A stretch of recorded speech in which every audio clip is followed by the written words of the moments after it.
It's a very happy Monday here on the Brownwood Lions Coaches Show. I am Derek Stuckley, along with Brownwood Lions head football coach, athletic director Sammy Burnett. There are 8 football teams in Class 4A Division I still playing, and Coach, the Brownwood Lions are one of them. Amen. Amen. Absolutely. So, big win over Springtown this past Friday in Crowley, 37-17. Just your thoughts on the game?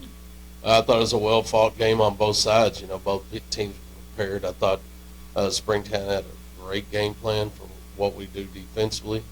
I thought we had a great plan for what they were going to try to do offensively. You know, talking to our kids before the game, trying to get them to understand in games like this and from the games from this point forward, teams are equally yoked. I mean, they're there for a reason. They're in the top 8 for a reason. They can play football. So it's how you manage the game.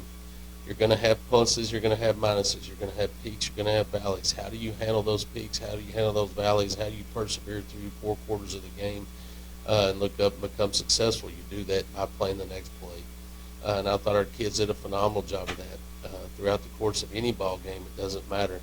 A close ball game, you can look back at 3 to 5 plays, and I've said it before, that can determine the outcome of the game. You go back to the game we lost against Steenville, I can pull up about 3 plays right off the bat that cost us that football game. We didn't execute, Steenville did.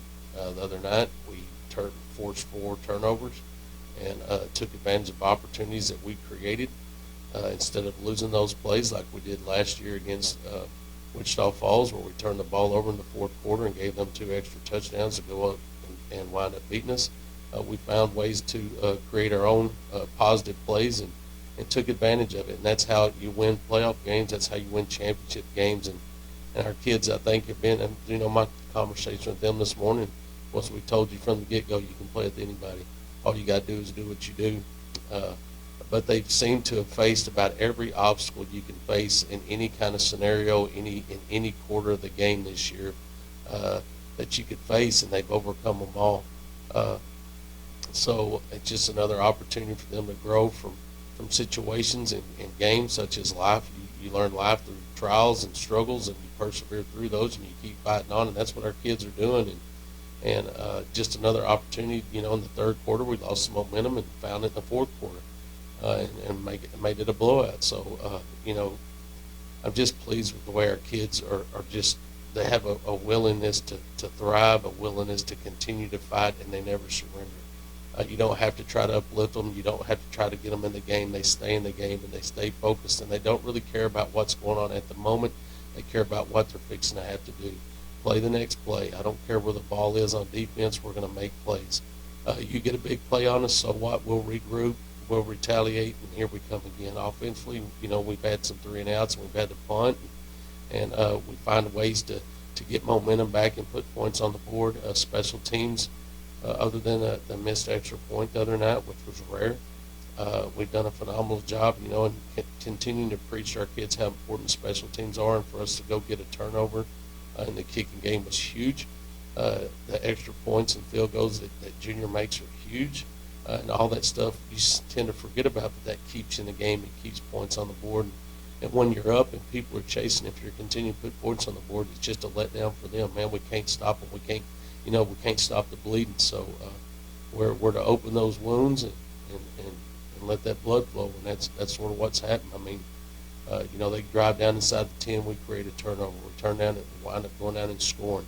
All of a sudden there's that cut. You know, now you just keep forcing that cut. You keep forcing that cut, and don't let them, you know, let them bleed out. So I'm sorry for that analogy, but that's the way I talk to the kid. You know, you got to keep that blood flowing, keep making those extra points, keep scoring those touchdowns, keep creating turnovers, keep making them punt, get off the field on 3rd and 4th down. You talked about how it was a total team effort. I think it goes back to not only getting the 4 takeaways, but scoring after every one of those. Yeah, absolutely. I mean, taking advantage of the opportunities that you get. You may get a turnover, but if you don't do anything with it, what was the point? You may have burned a little bit more time off the clock. But once you get that momentum, and you know, it's what we call putting your foot on the throat. Once you get an opportunity to you know, wound them, you got to. The turnovers create wounds, and you got to take advantage of those, and we did that. Just looking at turnovers in general, the first 11 games of the season, you forced 10 turnovers. The last 2 games, you forced 7. So, is there any difference? What's going on? leading to this? Just an awareness of the fact that we have, I talked with Coach Jones. I'm like, we're not where we need to be in the turnover department, and just focusing on that, not giving up on a play, continue to, secure a tackle and then try to strip the ball, cause something to happen in the special teams, go make a big play that sets the tone for our team, be smart, being smarter on offense and not allowing people to create turnovers against us, protecting the football, Ike's decision making, and when he throws the football to make good throws. If it's not there, throw it away. Let's go to the next play. We did have one interception the other night, but I told Ike after that play, I said, son, that was a great ball. He just made a phenomenal catch. It was an outstanding play by that young man, and at those times you just got to tip your hat to him and say, man, he probably catches that ball 1 in 100 times, but he caught it that time. So give him credit, move on, go play the next play. But I think Ike's decision-making offensively, our focus with Coach Clark and the running backs to secure the football, and then Coach Jackson with our receivers. Once the ball's caught, you got to secure that ball. Same thing on special teams. You can't ever let that ball leave your body. You got to focus on securing the ball, and we've done that. Next up, regional championship game against Decatur, 7 o'clock Friday at Baylor. You've seen Decatur before earlier this season in the first scrimmage. I guess the whole idea behind the scrimmages with them to start off, was this kind of the whole plan, thinking you'd see them later on? No, not at all, to be honest. It's just the fact that we needed a scrimmage, and they needed one 2 years ago. We scrimmaged them last year, and we scrimmaged them this year. We've had success in both those scrimmages, and like we told our kids this morning, this is the first time we've ever prepared for Decatur. In the 2 scrimmages, it's just practice, man. You go out there and do what you do, They came out in a defensive front this year against us in the scrimmage that we weren't ready for, so we struggled a little bit there. Defensively, we allowed 1 touchdown, if you want to call it that, one score, and the entire scrimmage. That was at the end of the scrimmage. We hadn't prepared one time for them. We were out there working on us. We were brand new at the time. We had 10 new guys on offense that were trying to learn their way and feel their way and didn't know their head from their caboose at that time, but yet they'll go out there and fight and compete. So there's no fear from us. Our kids aren't afraid of Decatur. They just know we got to go out and do what we do. They don't control our destiny. We control our destiny. We know that. We got to go out there and play a phenomenal football game, a mistake-free football game, and look up at the end of the game and see where the score is. And that's our mentality, and that's what we're going to do. We can dictate what we can do at the time, and that's what we plan on doing, a great week of preparation, and go out there and just, pray that that's the Lord's will, and it's for us to be successful and continue this run that we're on. And we're going to go out there, and He's opened the door for us, and we're going to run through it, and we'll let the chips fall where they may. But regardless of what happens, win-loss, it's because we're going to put forth great effort, or we've given great effort, but we fully expect to go out and be victorious. Is there anything you can or do take from that scrimmage? Not necessarily. I mean, we've watched the scrimmage. I think they threw a lot of RPOs in that scrimmage because they were working on that, something that we weren't expecting them to do. And like I said, we didn't worry about it. It's a scrimmage. But they threw a lot of RPOs in that scrimmage. Now, that does make us aware of the fact that they may try to do it again to us, but we'll be prepared for that. Number 7 didn't play in the scrimmage, and I think there's reason behind that. The year before, when he came to Decatur from College Station, he was the talk of the town, and he's the blue chip prospect that's going to TCU, and he came out there ready to put on a clinic, and we put one on him, and he tapped in that scrimmage and didn't play against us in this scrimmage. Whether it's them being smart, don't want to play him, knowing that we're going to be physical and there's a chance he could get hurt, that's their prerogative, their choice. So, we're going to try to do that. We're going to try to be extremely physical. We're going to try to rough him up in the right way. We're going to try to hit him hard and take away his will to go out there and take another one. So we're going to try to out-physical them and dictate what we do and not worry about them. Game, of course, at Baylor Friday night. Nice venue. Just talk about that a little bit. Yeah, it's a phenomenal venue. We were there in 2018. The weather was not real conducive for an outdoor game, but our kids played extremely hard against Argyle. What you got to understand, you're in the 4th round of the playoffs, and your kids deserve an opportunity to play at great venues, memories that they'll take for the rest of their lives.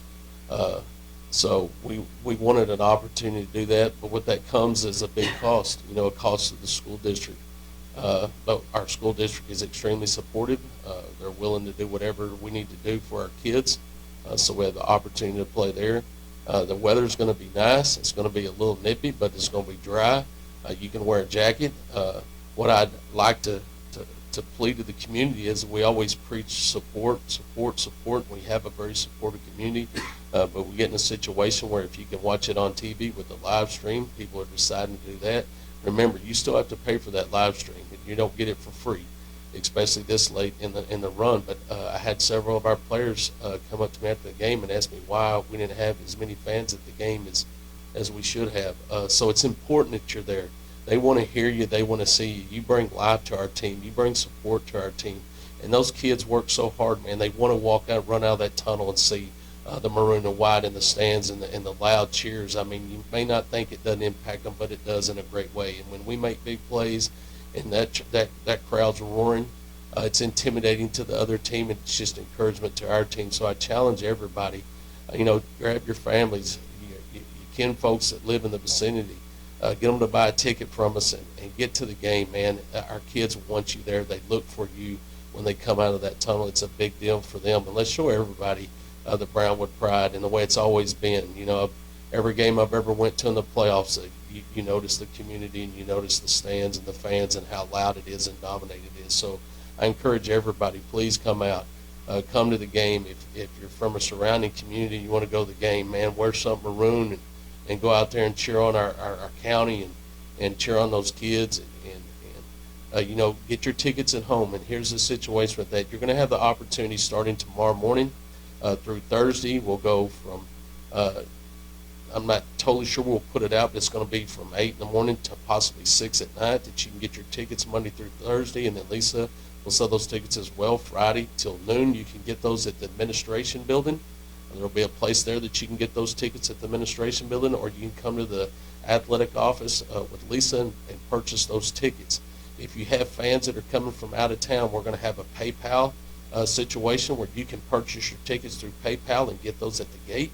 But if you buy your ticket from us, we get 100% of the proceeds, and that's big when you're talking about, I don't need to tell you the price of the stadium, but it's a large amount. And we're responsible for half of that. And how we recover that money is through our ticket sales. So if you purchase your ticket from us, if you have friends or family that are going from the Metroplex or live in Lubbock or Austin or wherever they live, and they're coming to the game and they need tickets, get with us and get PayPal. Get your tickets. You'll be confirmed them at the gate. We get 100% of the proceeds. And all ticket sales, regardless of where you get them, from us are $10, period. If you go to the stadium, you can use cash or you can use a debit card and buy your ticket there, but it will be more. It'll be in increments of 5. It could be 15. It could be 20. It's whatever they want to charge you, and they're going to get 100% of the proceeds of that. We get none of it. So get your tickets from us, please. Contact the athletic office administration building. You can use PayPal if you're not in Brownwood, but spread the message, spread it on Facebook. Get your tickets from us. You'll be able to get into the game. They'll be $10. If you go to the game and get them, they'll be more expensive. One of the other pluses are they're not charging us for parking, so that's big. Last time we were there, they charged for parking. So my plea is that you show up to the game, support those young men that have worked so hard to get to the level that they're at. I mean, we need to bring them out of the woodwork. Brownwood come out of the woodwork and be there, get your tickets from us, and we get to recoup those funds, and we'll pay our bill, and we'll have a good time, and we'll come out victorious. But we need you there. We need the voice. It takes us all. We're one. We're Brownwood. We've said that since I've been here. And those kids, want to look up there and see those crowds. They come out of that tunnel and see you there. It's just going to give them the energy they need and the confidence they need to go out there and be successful. Definitely. Very well said, Coach. We'll talk more football on Wednesday, more about Decatur. What else is going on in the sports world? Well, today is the first day we kick off soccer, so congratulations to those two coaches, and those kids get to get underway, and they've been working already all year in the off-season part, but they're getting to focus on an opportunity to start playing some games and some other opponents. So Coach Westerman and Coach Mosqueda, good luck to you as you start your seasons. We'll get them in here pretty quick and let them talk about their plans for the future. We have basketball going on tomorrow. Both boys and girls will be at Gym Ned. The girls will tip off at 4:30, the boys at 4, and the girls' games will go 4:30, 6, and 7:30. The boys' games will go 4, 5:15, and 8. And then both of those teams will be in competition at the Dublin tournament starting Thursday. That'll be Thursday, Friday, and Saturday. And then, of course, we will kick it off at 7 o'clock at Baylor McLean Stadium against Decatur for the state quarterfinal championship on Friday, December the 1st. December football. Yeah, that's what I'm talking about. Yeah, we talked about Thanksgiving last week. December, even sweeter. I do want to apologize. I did make a mistake after the game, and I said the last time Brownwood's been to the regional quarterfinals was 2010. Well, I was mistaken, and I should have known that, but at the time my mind wasn't thinking clear. I was just happy that we won the game. But in 2015, the Brownwood Lions did play Abilene Wiley in the quarterfinals and should have won that game. I think there was a big controversy of calling that game that sort of took it from us. That was a phenomenal football team. I traveled to Shotwell Stadium in the regional quarterfinals and watched our regional semifinals and watched them play Mineral Wells. It was cold and drizzly and snowy rain and miserable, and I spun off the road 2 times getting there, but my brother and I made it. We watched Grant Lewis and the team get after, a Mineral Wells team that was really good. So I apologize to that class. That was a phenomenal football team, and we're blessed to be mentioned in the same category as they were. All right. Well, anything else we need to mention today? Did we cover everything? I think We're so, sure. yeah. Remember, again, show up to the game Friday. Purchase your tickets from us. We're going to have avenues to do that, not just in the office. If you're from out of town, spread the word. Use Facebook.